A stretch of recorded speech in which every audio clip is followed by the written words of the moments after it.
जम्मू और कश्मीर के बुरजहोम नामक स्थान से एक गर्ता आवास प्राप्त हुआ है जिसमें निवास स्थान के साक्ष्य पाए गए हैं। ठीक है, और उसी में ही वहाँ ही क्या हुआ कि जब लोगों की उसमें मृत्यु हुई उस समय, ठीक है, उस समय बुरजहोम में, बुरजहोम यानी कि यहीं पर, ठीक है, मालिक तथा कुत्ते का शव, मालिक तथा कुत्ते का शव,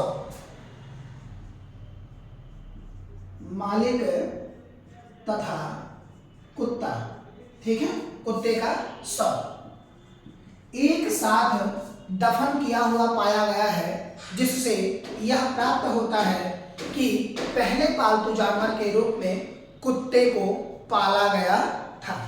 ठीक है,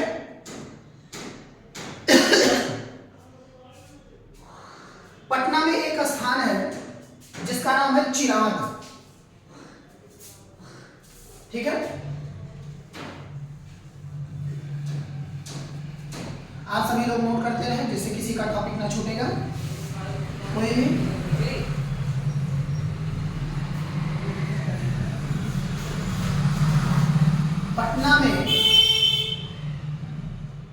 पटना में चिराग नामक एक स्थान है। ठीक है, यहां से चिराग नामक स्थान से नवपाषाण कालीन उपकरण यानी कि जो ये स्थल है, यहां से हड्डियों का ढेर प्राप्त हुआ है, हड्डियों का ढेर प्राप्त हुआ है।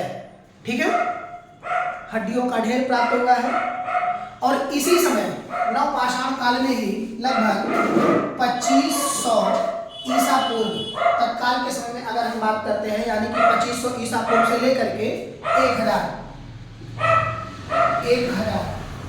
इस 1000 में उसी समय, यानी कि एक ये निर्धारित समय के रूप में प्राप्त हुआ। जैसे कि प्राचीन कालखंड में हमारे समय का निर्धारण कोई था नहीं, तो इस कारण से क्या हुआ, थोड़े थोड़े समय से, यानी कि सिकंदर के आक्रमण के समय से ही समय का निर्धारण होने लगा।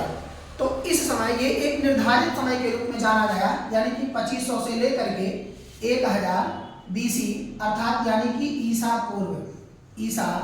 पूर्व के रूप में यह एक सामान्य समय के रूप में जाना गया। ठीक है, नवीनतम खोजों के आधार पर अगर हम बात करते हैं तत्काल में, यानी कि जो नया खोजा गया है, नया, उसमें आपका संत कबीर नगर, संत कबीर नगर यानी कि उसमें लेहुरा देव नामक एक स्थान है, लेहुरा देव ये एक स्थान है। यहां से कृषि का सबसे प्राचीन साक्ष्य प्राप्त हुआ है, जो कि अगर हम कहें ओल्डिहवा से चावल के साक्ष्य जो प्राप्त हुए थे वो सही थे, और सुलेमान तथा किरथर पहाड़ियों के बीच जो पाकिस्तान में ये साक्ष्य पाए गए, उसी के आधार पर अभी नवीनतम साक्ष्य के रूप में लेहुरा देव का खोज हुआ है। यहाँ से भूसी मिली है, धान की भूसी, जो बताती है लगभग 9000 साल पहले, यानी कि BC में यहाँ पर चावल के खेती के सबसे प्राचीनतम साक्ष्य के रूप में यह प्राप्त हुआ है, जो कि आपके क्वेश्चन के रूप में बहुत ही इंपॉर्टेंट है, क्योंकि अभी हाल ही के नई खोज है, तो इनको आप जो है ध्यान में रख सकते हैं। ठीक है, बाकी का हम क्लास बाद में बात करेंगे। ठीक है, आप सभी लोग हमारे चैनल से जरूर जुड़ें। Thank you.